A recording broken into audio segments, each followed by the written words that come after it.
ஜீவனுள்ள தேவனே வரும், ஜீவ பாதையிலே நடக்கும். ஜீவனுள்ள தேவனே வரும், ஜீவ பாதையிலே நடக்கும். ஜீவ தண்ணீர் ஊறும் ஊற்றிலே ஜீவன் பெற என்னை நடத்தும். ஜீவ தண்ணீர் ஊறும் ஊற்றிலே ஜீவன் பெற என்னை நடத்தும்.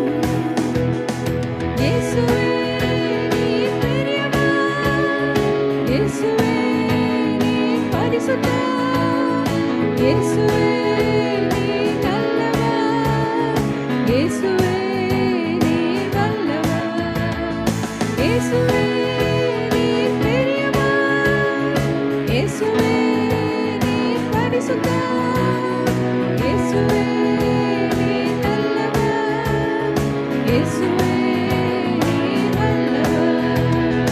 ஜீவ தண்ணீர் ஊறும் ஊற்றிலே ஜீவன் பெற என்னை நடத்தும்.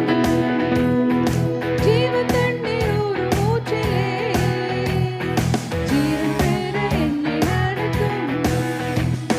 பாவிகள் துரோகிகளையா, பாவாத மக்களை துயா, பாவிகள் துரோகிகளையா, பாவாத மக்களை துயா.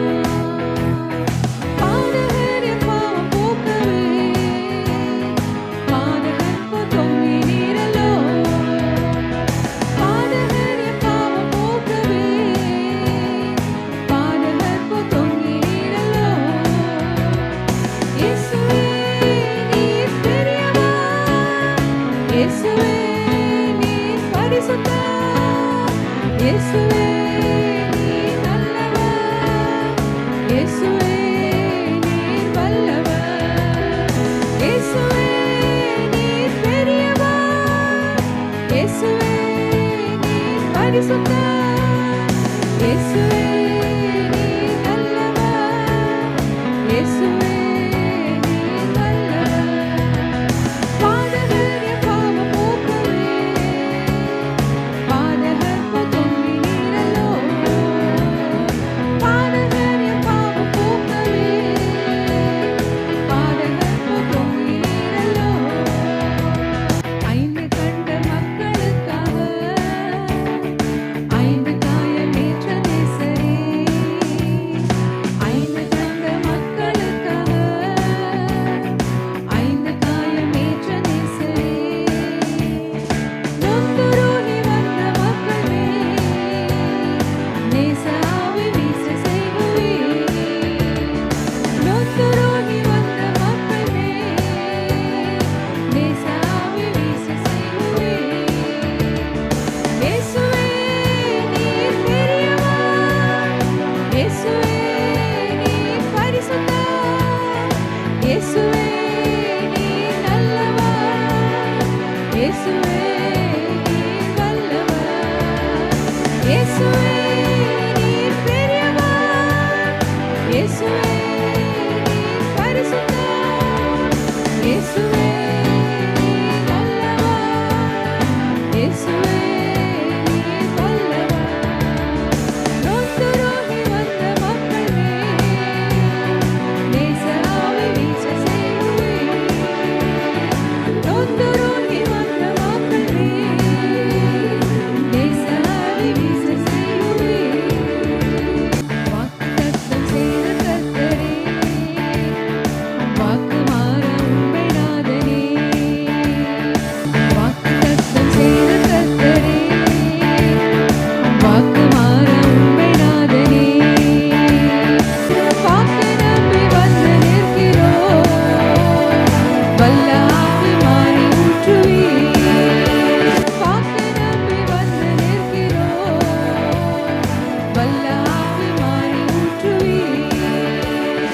இயேசுவே நீர் பெரியவர், இயேசுவே நீர் பரிசுத்தர், இயேசுவே நீர் நல்லவர், இயேசுவே நீர் வல்லவர்.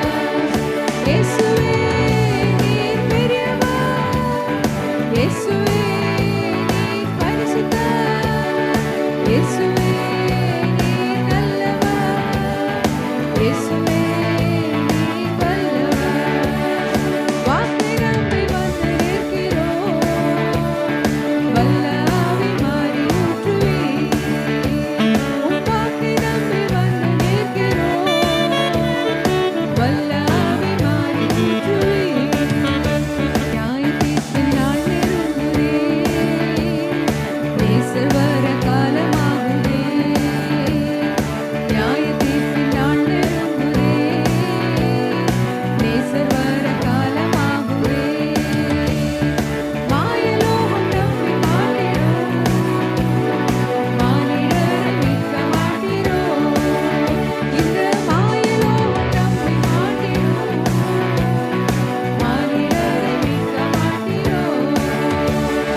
இயேசுவே நீர் பெரியவர், இயேசுவே நீர் பரிசுத்தர், இயேசுவே நீர் நல்லவர், இயேசுவே நீர் வல்லவர், இயேசுவே நீர் பெரியவர், இயேசுவே நீர் பரிசுத்தர், இயேசுவே நீர் நல்லவர், இயேசுவே நீர் வல்லவர். மாயலோகம் நம்பி மாட்டினோம், மானிடரை மீட்க மாட்டினோம். இந்த மாயலோகம் நம்பி மாட்டினோம், மானிடரை மீட்க மாட்டினோம். உங்கள் யாவருக்கும் ஆண்டவராகிய இயேசு கிறிஸ்துவின் நாமத்தினாலே வாழ்த்துக்களை தெரிவித்துக் கொள்கிறோம். கர்த்தர் அற்புதமான ஆண்டவர். இயேசு நல்ல கவனிக்கல. இயேசு உடைய சிலுவை பாடுகள், இயேசு பட்ட பாடுகளை நீங்கள் தியானிச்சேன்னா ஒரு மனுஷனும் திருந்தாமல் இருக்கவே முடியாது.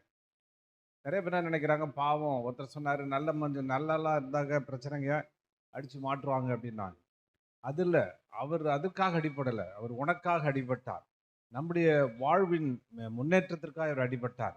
அதற்காக தான் இயேசு அடிக்கப்பட்டார். நாங்கள் இஸ்ரவேல் தேசத்துக்கு போகும்போது பல காரியங்களை சொன்னாங்க. அதில் ஒரு காரியம் என்னென்னா, ஒரு மனுஷனை சிலுவையில் அடிக்கும்போது 2 கையிலையும் 2 ஆணி, அதாவது உள்ளங்கையில் போடலை, படங்களில் இருக்கிற மாதிரி இல்லை, இந்த ரிஸ்ட்டுக்கு பக்கத்தில் ஒரு கேப் இருக்கும், அந்த கேப்புக்குள்ளே உள்ள அப்படி நுழைச்சிருவாங்க. அந்த பக்கம் கேப்புக்கு நுழைச்சிருவாங்க. 2 காலுக்கு நடியில் ஒரு ஆணி அப்படி அப்படி விட்டுடுவாங்க. விட்டுட்டாக்க அவன் என்ன செய்வான், சிலுவையில் அந்த வலி தாங்க முடியாமல் மேலே வருவானாம். மேலே வரும்போது கெட்ட கெட்ட வார்த்தைகளை பக்கத்தில் இருக்க ஆள்களை வந்து ரொம்ப அசிங்கமாக திட்டுவாங்களாம். ஏன்னா வலி தாங்க முடியாது, தாங்க உண்ணாத வலி. மேலே போய் மூச்சு இழுக்க மேலே போகும்போது கை காலெல்லாம் பிடிச்சி இழுக்கும், ஒவ்வொரு நாடி நரம்பு இழுக்கும், எல்லா பகுதியிலும் இழுக்கும். அந்த வலியை தாங்க முடியாமல் திட்டுவாங்களாம். இயேசு அறையணும்னு சொல்லிட்டு பிலாத்து என்ன சொன்னா, ரொம்ப எக்ஸ்பீரியன்ஸான படைத்தலைவர் ஆண்டனியோ மார்க்கஸ்னு ஒரு 3 பேர், அவங்க கிட்டத்தட்ட ஏற்கனவே 6000 பேரை சிலுவையில் அடித்த ஆட்கள். அவங்கள கொண்டாந்து இயேசு சிலுவையில் அடிக்க வச்சாங்களாம். அவன் வந்து சிலுவையில் அடிக்கும் போது அந்த அந்த ஆண்டனியோ அப்படின்ற அவன் என்ன செய்யறான், கத்திய ரெடியாக வச்சிருக்கிறான். இயேசு மேலே வருவார். எல்லாரும் திட்டின மாதிரி நான் 6000 பேரை பார்த்துட்டேன். 6000 பேர் கெட்ட கெட்ட வார்த்தையில் திட்டுவாங்க, வலி தாங்க முடியாமல், அது பொறுக்க முடியாமல் நாக்கு அறுத்துருவாங்களாம். அப்படி அந்த நாட்களில் ஒரு பழக்கம் இருந்தது. அவர் இயேசு வந்து மேலே எழுந்து வந்து திட்டுவார்னு எதிர்பார்த்தா, அவர் முதல் வார்த்தை சொல்றாரு, பிதாவே இவர்கள் செய்கிறது இன்னதென்று அறியாது இருக்கிறார்கள். ஒரே வார்த்தை சொன்ன உடனே அவன் இந்த இடத்துல அந்த வாளை போட்டுட்டு அவன் இயேசுவின் சீஷனாய் மாறி படையிலிருந்து ஒரு பெரிய பிரசங்கியாய் மாறினான் என்று சரித்திரம் சொல்கிறது. வேதத்தில் அது குறிப்பிட்டிருக்கிறது. முதல் சீஷனானா இவர் மெய்யாய் தேவனுடைய குமாரன். இதுவரையிலும் பார்த்தது கிடையாது இவ்வளவு வட்டி. நான் இந்த அடியெல்லாம் கொஞ்சம் அப்படியே கனெக்ட் பண்ணி பார்த்தேன். ஒரு ஆராய்ச்சி சொல்லுது 5700 அடி வாங்கியிருக்கிறார். அல்லேலூயா. எத்தனை அடி? 5700 அடி. அங்கே அவ்வளோ டீப் வூண்ட்ஸ், ஆழமான காயங்கள் 5400. இந்த பெரிய காயங்கள் 5, 2 கையிலையும் 2 கால்லையும், அது வந்து அது கணக்கில் சேர்க்காம அப்படி வாங்கின காயங்கள். தலையில் 32 முள்முடி. நான் அங்கே போய் பார்த்தேன். ஒரு மரத்தில் அந்த கிறிஸ்தான், அதுக்கு பேர் கிறிஸ்துவின் முள்ளு அப்படின்னு சொல்லிட்டு அந்த இஸ்ரவேல் தேசத்தில் சொல்கிறாங்க. இவ்வளோ பெருசு, கிட்டத்தட்ட 5 அங்குலம் நீட்டு. அப்படியே நம்ம ஊர் விற்கிற இரும்பு ஆணி மாதிரி இருக்குது. அப்படியே குத்துனா மனுஷன் செத்து போடுவான் போல, அவ்வளோ பெரிய ஆணி வச்சுருக்காங்க. அந்த ஆணியை என்ன செஞ்சுருக்காங்க, அவர் தலையில் வச்சு அடிச்சிருக்காங்க. அடித்ததில் ஒரு முள் கண்ணுக்கு வழியாக எட்டி பார்த்துச்சுன்னு சொல்லிட்டு சில சரித்திரம் சொல்கிறது. அவ்வளவு அடிகள் பட்டிருக்கிறார். ஒரு இடத்துல அவர் சொல்லும் பொழுது இயேசுவை போயிட்டு என்ன செய்கிறாங்க, அவரை பரிகாசம் பண்ணுறாங்க. பரிகாசம் பண்ணும்பொழுது தலையில் கொட்டுறாங்க. அப்போ அதுக்கு ஒரு சரித்திர சான்று சொல்லுது, கிட்டத்தட்ட 600 சோல்ஜர்ஸ், 600 சோல்ஜர்ஸ்னால் யார், படை வீரர்கள் 3 மணி நேரம் இயேசுவை கொட்டினாங்க. யோசிச்சு பாருங்க. நான் ஒரு முறை வாத்தியார்கிட்ட ஒரு கொட்டு வாங்கினேன். அவர் நல்லா கொட்டுறனா டங்குன்னும். நான் ஏதோ சிரிச்சல் சொல்லிட்டு கூட்டு வந்து ஒரு கொட்டு கொட்டினார். அந்த கொட்டை இன்னைக்கு கூட மறக்க முடியல, அவ்வளோ பெரிய கொட்டு. அதுவும் சோல்ஜர்ஸ் வீரர்கள் எப்படி இருப்பானுங்க, அவனுக்கு கொட்டுனா எப்படி இருக்கும், அது எத்தனை மணி நேரம், 3 மணி நேரம் கொட்டு. 3 மணி நேரம் மாத்தி மாத்தி மாத்தி அவர் தொலைல கொட்டினாங்க. அவர் அமைதியா இருந்தார். ஹல்லேலூயா. எதற்காக? உன்னையும் என்னையும் வாழ்விக்க முடியாது, வாழ வைக்க முடியாது, உயர்த்தும்படியாக அதை செய்தார். அப்ப அந்த வார்த்தை அவர் சொல்றாரு வந்து, பிதாவே, சின்ன பிள்ளைங்க அந்த வேர்டு பார்த்தீங்கன்னா, ஒரு சின்ன குழந்தை, ஒரு ஒரு வயசு குழந்தை பலான்னு விட்டாங்கன்னு திருப்பி அடிப்பீங்களா? அடிக்க மாட்டீங்க. ஏன்னா அது தெரியாம செய்யுது அப்படின்னு பொறுத்துக் கொள்வீங்க. அந்த நிலைமைக்கு உங்களை அவர் நேசிக்கிறார். ஒரு பிதாவுடைய அன்பு, ஒரு அற்புதமான அன்பு. இயேசுவை குறித்து சொல்லும்போது அவர் தேவனுடைய தற்சொரூபம். இதை எனக்கு சரியா புரிய மாட்டேன். நான் சொல்ற ஜெராக்ஸ் காப்பி. அல்லேலூயா. இப்ப கொஞ்சமா புரியும்னு நினைக்கிறேன். யாருன்னா அது அவர் பிதாவாக தேவனுடைய ஜெராக்ஸ் காப்பி. அந்த ஜெராக்ஸ் காப்பி வந்து அவர் நம்ம இந்த உலகத்திலே அவர் வந்து நாம நிரூபித்து காண்பிக்கிறார். கடவுள் எப்பேற்பட்ட ஒருத்தருக்கும் தெரியல, வாழ்ந்து காண்பித்த ஒரு தேவன். எவ்வளவு அன்பு! அவரை வந்து பரிசுத்தர் பரிசுத்தர் பரிசுத்தர்னா என்ன பரிசுத்தர்? மன்னிக்கிறவர், மறக்கிறவர். அப்பேற்பட்ட மன்னிக்கிற குணத்தை கல்வாரி சிலுவையில ஒரு மனுஷனுடைய கற்பனைக்கே எட்டாத விதத்துல, எந்த காவியத்திலையும் கதையிலையும் எழுத முடியாத அளவு ஒரு அற்புதமான ஒரு காரியத்தை அவர் வாழ்ந்து காண்பித்தார். அவ்வளவு காண்பித்தார். நல்லா கவனிங்க. சாக்ரட்டிஸ் கூட சாகும்போது திட்டிட்டு சாவறான், இவங்களை திருத்தவே முடியாதான் சாவறான். ஆனால் இயேசு உங்களை மீட்கும்படி அவர் உங்களை நேசித்து இறந்தார். ஆமென். இப்படி முதல் வார்த்தை பார்த்தோம். இரண்டாவது வார்த்தை ரட்சிப்பின் வார்த்தை. அது என்ன சொல்லப்படுது? அவனை நோக்கி தாங்கள் செய்கிறது இன்னதென்று அறியாதிருக்கலே. அப்புறம் வந்து இயேசு அவர்களை நோக்கி பரதீசில், பாரடைஸ். நல்லா கவனிக்கிறீங்களா? ஏன்னா கொஞ்சம் சமம் பண்ணி முடிச்சிடறேன். இன்று பரதீசில் இருப்பாய். இது கிரீக் வேர்டில் வேற மாதிரி வந்து அட் நவ் அப்படின்னு போட்டுருது. இன்னைக்கு அப்படின்றாரு. பாரடைஸ் அப்படின்னா என்னன்னா, எக்ஸப்ஷனல் பிளஸிங், விலை உயர்ந்த ஆசீர்வாதம், மீட்பினுடைய ரட்சிக்கப்பட்ட ஒரு மிகப்பெரிய ஆசீர்வாதம் தான் இது. அந்த காரியம் அவன் கரெக்டா இயேசு ஐடென்டிஃபை பண்ணிட்டான். நீர் தான் தேவன் மீட்புகிறவர், உம்முடைய ராஜ்யத்துல நினைத்துக் கொள்ளுன்றான். ராஜ்யம், இயேசு கிறிஸ்து ஒரு பெரிய ராஜ்யத்தை நிறுவி போயிருக்கிறார். அல்லேலூயா. எல்லா ராஜ்யமும் 4 வருஷத்துக்கு அம்பேல் ஆயிடும். சில ராஜ்யம் 100 வருஷத்துல போயிடும். சில ராஜ்யம் 200 வருஷத்துக்கு இருக்கும். 300 வருஷத்துக்கு மேல எந்த ராஜ்யமும் இந்த உலகத்துல இல்லை. பிரிட்டிஷ் ஆண்டா ஏதோ 400 வருஷமோ 300 வருஷம் இருந்தான், அப்புறம் ராஜ்யம் போயிடுச்சு. ஆனால் இயேசுடைய ராஜ்யம் தலைமுறை தலைமுறையா நிற்கக்கூடியது. ஆமென். கரெக்டா சொன்னான். உங்க ராஜ்யத்துல நீ நினைத்துக்கொள்ள. அவர் சொல்ற, இன்னைக்கு என்னுடைய ராஜ்யம் எப்படிப்பட்ட ராஜ்யம்? பாரடைஸ். ஆமென். எக்ஸப்ஷனல் பிளஸிங், ஆசீர்வாதத்தினுடைய இடம், இளைப்பாறுகிற இடம், சுகமாயிருக்கிற இடம், நாம் பலன் கொள்ளுகிற ஒரு இடம் தான் பாரடைஸ். இப்ப அட் நவ், நாளைக்கு கூட போய் இது என்னமோ தமிழ்ல கொஞ்சம் மாத்திருக்காங்க, ஆனா கிரீக்ல அப்படி ஒரு அட் நவ், இப்ப என்ட்ராய்டட் ஆட்டார். நீ சிலுவையில் எந்த கட்டுல இருந்தாலும் பரவாயில்ல, எப்படிப்பட்ட பிரச்சனை இருந்தாலும் பரவாயில்ல, இப்பவே நீ என்ட்ராயிட்ட, இப்பவே நீ வந்துட்ட அப்படின்னு ஆண்டவர் சொல்லுகிறார். அதுக்கப்புறம் பாத்தீங்கன்னா தன் தாயை நோக்கி அதை சொல்றாரு. அந்த தாயை நோக்கி அவர் என்ன செய்றாரு? இதோ உன் மகள். ஒரு ரெஸ்பான்சிபிலிட்டி. ஒரு மனுஷனுக்கு ஆண்டவர் பொறுப்பை வச்சிருக்கிறார். அந்த பொறுப்பை அவர் நிறைவேற்றுகிறார். அந்த நாட்களில் பார்த்தீங்கன்னா சேஷ்டபுத்திரன் முதற் பையனுக்கு தான் எல்லாம், அவங்களுக்கு டபுள் சொத்து போகும், எல்லாம் போகும். அவங்க தான் தாயும் தகப்பனையும் வச்சு பாதுகாக்கணும். இயேசு அந்த பொறுப்பை நிறைவேற்றுகிறார் அப்படின்னு பார்த்தோம். அதுக்கப்புறம் பார்த்தீங்கன்னா நான் தாகமாய் இருக்கிறேன் சொன்னாங்க. தாகமாய் இருக்கிறேன். அந்த தாகத்தை பார்த்தீங்கன்னா 2 இடங்கள்ல போட்டிருக்குது. நீங்க வேதத்தில் வாசிச்சுப்பாங்க. இயேசு சிலுவை மரணத்துக்கு என்ட்ராகும்போது காடியை கொண்டாந்து அவர்கிட்ட கொடுக்குறாங்க. அவர் குடிக்கல. அது குடிக்க மனதில்லாத இருந்தான்னு போட்டிருக்கு. அப்போ ஏன் அதை வேணாட்டான்னா, அந்த பெயினை உணரணும். இந்த காடின்றது எப்படின்னா, அது வந்து இந்த இது திராட்சை பழத்துல இருந்து நிறைய மெடிசன்ஸ்லாம் ஆட் பண்ணுவாங்க. ஏன்னா சிலுவையில வலி எக்கச்சக்கமா வரும், பெயின் வரும், வலி வரும். அந்த வலியெல்லாம் அவங்க தாங்கிக்கணும்னு சொல்லிட்டு அவங்க போடுவாங்க. இப்போ கூட நான் நேற்று கூட எனக்கு பல்லில் இது ரூட் கனால் பண்ணாங்க. எத்தனை இன்ஜெக்ஷன் தாங்க முடியல, வலி திருப்பி திருப்பி திருப்பி போட்டு மறுத்து போகிற பிற்பாடு தான் செய்ய முடிஞ்சுது. அதுதான் நான் வெயிட் பண்ணி செய்ய முடிஞ்சாச்சு. இயேசு வேணான்ட்டார். ஃபஸ்ட்டு வேணான்ட்டார், எனக்கு வேண்டாம், குடிக்க மாட்டேன், வேணாப்பா, தள்ளிட்டார். ஏன்னா இந்த பெயின், இந்த ஒவ்வொரு வலி, இதனுடைய காரியத்தை நான் அனுபவிச்சு ஆகணும். ஏன்னா என் பிள்ளைகளை வெளியில கொண்டு வரணும். ஆமே, எடுத்துட்டு வந்து வெளியில கொண்டாந்து அவளை மீட்கப்படணும், அவர்கள் வெளியே வரணும் அப்படின்ற ஒரு உயர்ந்த நோக்கத்தோடு கூட ஒரு தாங்கி, எப்படிப்பட்ட மைண்டு பாருங்க, எப்படிப்பட்ட உணர்வு பாருங்க. அதை குடிக்கவே இல்லை. கடைசியில் ஃபைனல் ஸ்டேஜில் தாகமாக இருக்கிறேன் என்று சொல்லும்போது அங்கே காடியை கொடுக்கிறார்கள். அவர் அங்கே என்ன செய்கிறாரு? அவர் குடிக்கிறார். அதுக்கப்புறம் பார்த்தீங்கன்னா அவர் சொன்ன மாதிரி அருமையான பாசம் முடிந்தது. ஹல்லேலூயா. என்ன முடிஞ்சது? முதல்ல பார்த்தீங்கன்னா பிசாசுடைய எல்லா காரியங்களையும் வந்து வாயில மிச்சிட்டாரு. ஆமென். உன் வித்துக்கும் அவர் வித்துக்கும் பகையை உண்டாக்குவேன். அவன் என்ன செய்வேன்? நான் வந்து உன் தலையை நசுக்குவேன். அவர் உன் குதிக. நான் இப்படி உங்களுக்கு சொன்னா புரியல. மெட்ராஸ் பாஷையில சொல்றேன். உனக்கும் அவனுக்கும் பகை உண்டாக்குவேன். என்னோட சந்ததி வரும், உன்னை வாயிலே மிதிப்பான்ற. உங்கள்கிட்ட சொன்ன பாருங்க, வாயில மிதிக்க போறீங்களா? ஹல்லேலூயா. ஏன்னா முடிந்தது. அப்படின்னா பிசாசு உன் பிரச்சனை வாலாட்டுறது என்னோட முடிஞ்சிருச்சு. பிசாசு உன்னுடைய ஆயுதெல்லாம் முடிஞ்சிச்சு.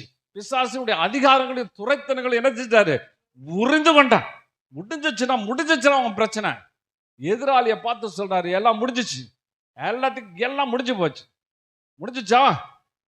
உன் பிரச்சனை முடிஞ்சிச்சு. விசுவாசிக்கிற ஒரு அல்லேலூயா சொல்லுங்க. எங்கேயா இன்னும் வலி இருக்குது, இன்னும் பிரச்சனை இருக்குது, இன்னும் போராட்டம் இருக்குது சொல்றீங்களா? விசுவாசமா சொல்லுங்க, முடிஞ்சிச்சா? பிசாத்தை பார்த்து சொல்லுங்க, இனிமே உன் வேலை முடிஞ்சிச்சு. இப்படி சொன்னீங்கன்னா என்ன செய்வான்? பிசாசு என்ன செஞ்சிச்சு? உன் வேலை முடிஞ்சிச்சு. பாவத்தையை முடிச்சிட்டாரு, பாவத்தின் ஜோலியை முடிச்சிட்டாருன்னு. பிசாசுடைய எல்லா காரியங்களும் அங்கேயே முடிச்சிட்டார். நான் சொன்ன 5700 காயங்கள் எதுக்கு? உன் வியாதிக்கு முடிவு கட்டுறதுக்கு. வியாதி இன்னைக்கே முடிச்சிட்டார். வியாதி இன்னைக்கே முடிச்சு தூக்கி போட்டு நீங்க கிளைம் பண்ணி இயேசு என்னுடைய வியாதியிலிருந்து சுகத்தை சந்தானம் விசுவாசிக்கும் பொழுது, எல்லாம் விசுவாசத்தினால தான் நீங்க மாற்ற முடியும். நம்பிக்கை கொள்ளும் பொழுது, இது இயேசு செஞ்சாருன்னு சொல்லிட்டு நீங்க காரியங்களை செய்யும் பொழுது நீங்க வந்து அதை விரும்புறீங்க. இன்னொரு வார்த்தை சொல்லப்படுகிறேன்.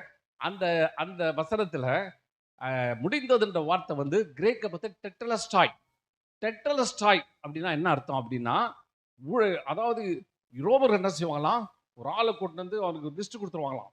இவருக்கு வந்து 50 60 50 40 கசையடி, தேள் விட்டு கடிக்க வைக்கணும். ரூமா இருக்குமா. அதில் வந்து ஒரு ரூமில் கசையடி, இன்னொரு ரூமில் அந்த தண்டனை, இன்னொரு ரூமில் பாம்பு கடி, இப்படின்னு சொல்லிட்டு எல்லா இதையும் வச்சுருப்பாங்களாம். ஒவ்வொரு ரூம் போகும்போதும் இந்த காரியங்களை ஒன்று ஒன்றா நிறைவேற்றி வருவாங்க. நிறைவேற்றி முடிஞ்ச உடனே அந்த கிரீக் வேர்டில் வந்து டெட்டலஸ்டாய் அப்படின்னு சொல்லிட்டு ஒரு ஸ்டாம்ப் அடிப்பாங்க. ஆணியில் அடித்து கிழிச்சிட்டு டெட்டலஸ்டாய் அப்படின்னா தண்டனை முடிஞ்சிச்சு, இவர் கொடுக்க வேண்டிய எல்லா காரியமும் முடிஞ்சு போச்சு அப்படின்னு சொல்லிட்டு டெட்டலஸ்டாய்னு ஒரு இது பிடிப்பான். அது மாதிரி உன் பிரச்சனை, உன் பாவம், உன் சாபம், உன் குழப்பம், உன் வேதனை, உன் பற்றாக்குறை, உன் நிம்மதியின்மை, உன் சுகமின்மை எல்லாவற்றையும் டெட்டலஸ்டாய் குத்தி முடிச்சிட்டார். முடிச்சிட்டாரா? தூக்கிட்டு இருக்கீங்களா? முடிச்சிட்டாரா? முடிச்சிட்டாருன்னு சொல்லுங்களேன். முடிச்சிட்டாரா? முடிச்சு வச்சிட்டார். அவ்வளவுதான். பிசாசோட ஜோலி முடிஞ்சிச்சு. எல்லாம் முடிஞ்சு போச்சு. அவர் அங்கே முடித்து விட்டார். அதுக்கப்புறம் பார்த்தா கடைசியில இயேசு பிதாவை நோக்கி, பிதாவே உம்முடைய கைகளின் நாவியை ஒப்புக்கிறேன் மகா சத்தமா என்ன செஞ்சாரு? அவர் கூப்பிட்டார். ஹல்லேலூயா. நல்லா கவனிங்க. ஏன்னா கொஞ்சம் உங்களுக்கு டைம் இருக்கிறதுனால நான் கொஞ்சம் எடுத்துக்கிட்டேன். இப்போ கடைசியில் என்ன செஞ்சிட்டாரு? என் ஆவியை ஒப்பு கொடுக்குறேன். இந்த ஆவியை ஒப்பு கொடுக்குறேன். ஆவி அப்படின்ற பதம் பார்த்தீங்கன்னா இது ஹீப்ரு வேர்டில் ரூவா அப்படின்னு போட்டிருக்கு. கிரேக்க வதத்தில் நியூமா அப்படின்ற வார்த்தை போட்டிருக்கு. ஆவினா என்ன? ஒவ்வொரு மனுஷனையும் ஆண்டவர் ஆவியில் படைக்கிறார். ஆவி ஆத்மா சரீரமாய் படைக்கிறார். மற்றதெல்லாம் பார்த்தீங்கன்னா வெறும் சரீரமும் ஆவி தான் இருக்கும். நமக்கு ஆவின்ற அந்த நியூமா அப்படின்னா என்னன்னா ஒரு மனுஷனுடைய குணம், ஒரு மனுஷனுக்கு அதாவது குணம், கேரக்டர், ஒரு மனுஷனுடைய விருப்பம், ஒரு மனுஷனுடைய ஆசைகள், அறிவு, இது சார்ந்தது தான் முடிவெடுக்கும் திறன். இதை சார்ந்து தான் ஆவி.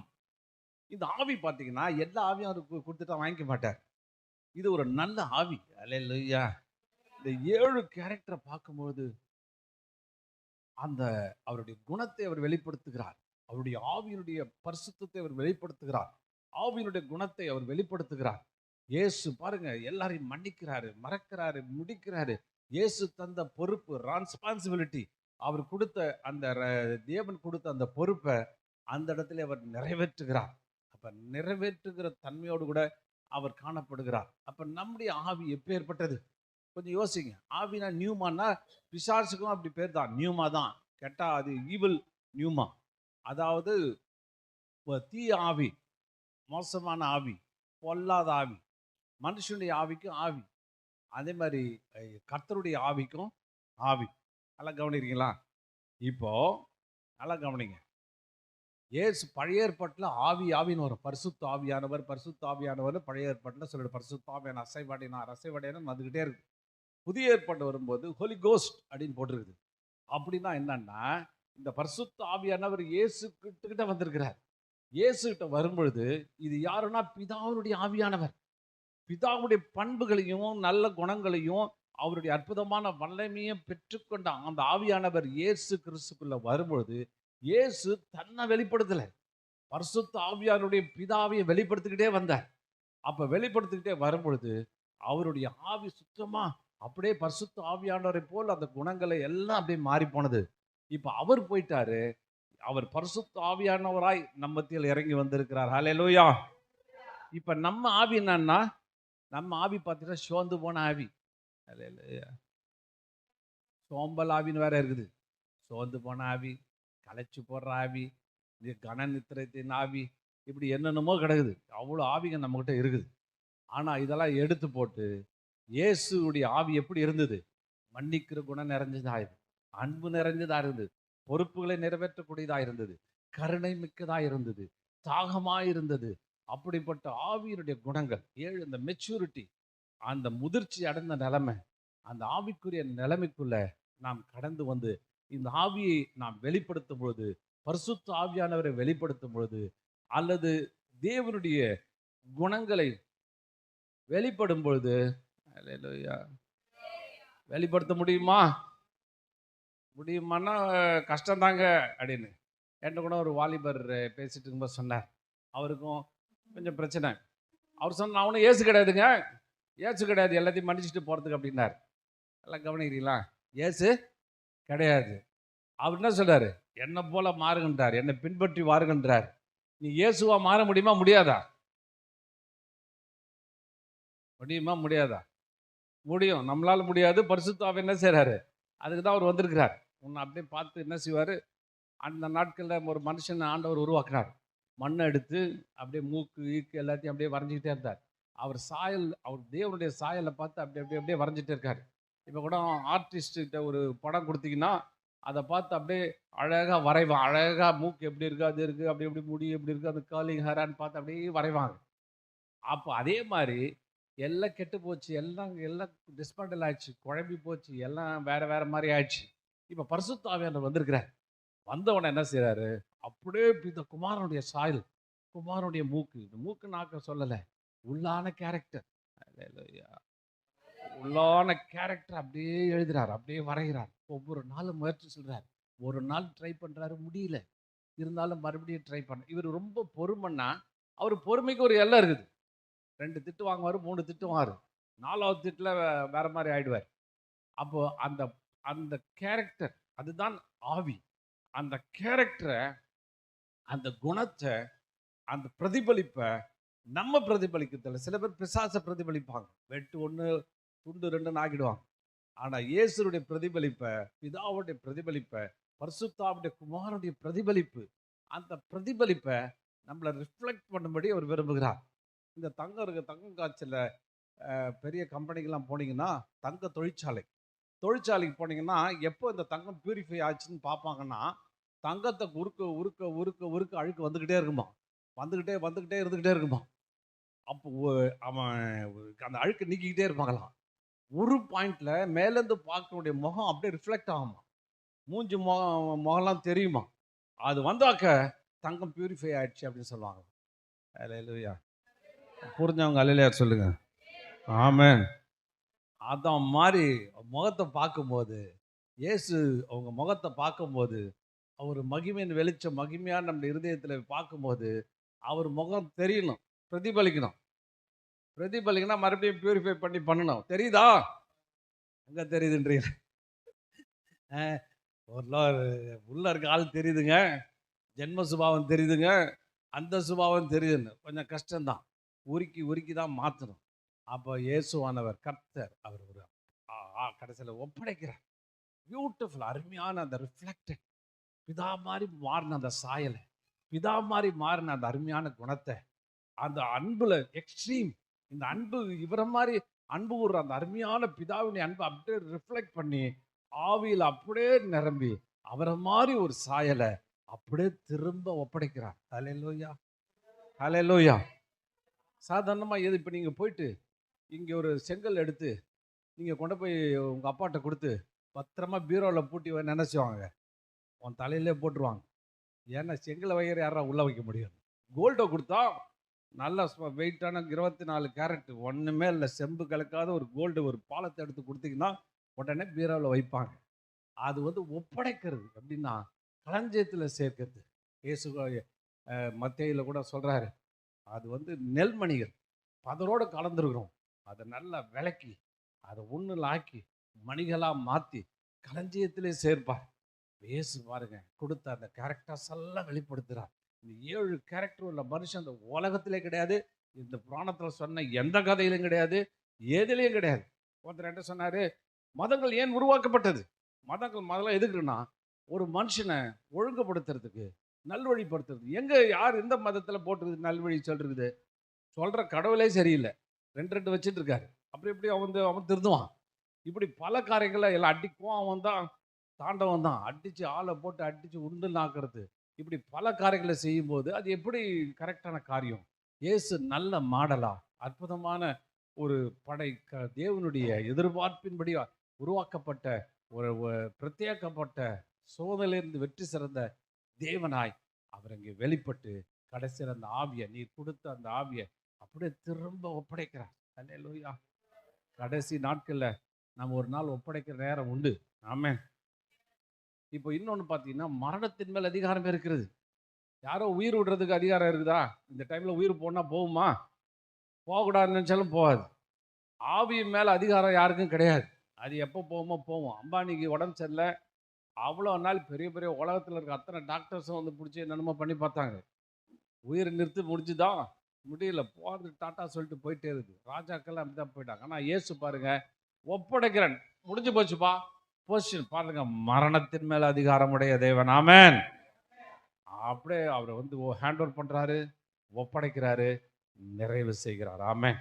7 அற்புதமான வார்த்தைகள் வாழ்க்கையில் ஏற்றுக்கொள்ளுங்க, அபியாசப்படுத்துங்க, பயிற்சி கொள்ளுங்க, அறிந்து கொள்ளுங்க, தெரிந்து கொள்ளுங்க. தேவன் உங்கள் வாழ்க்கையிலே பெரிய காரியங்களை செய்வாராக. ஆமென்.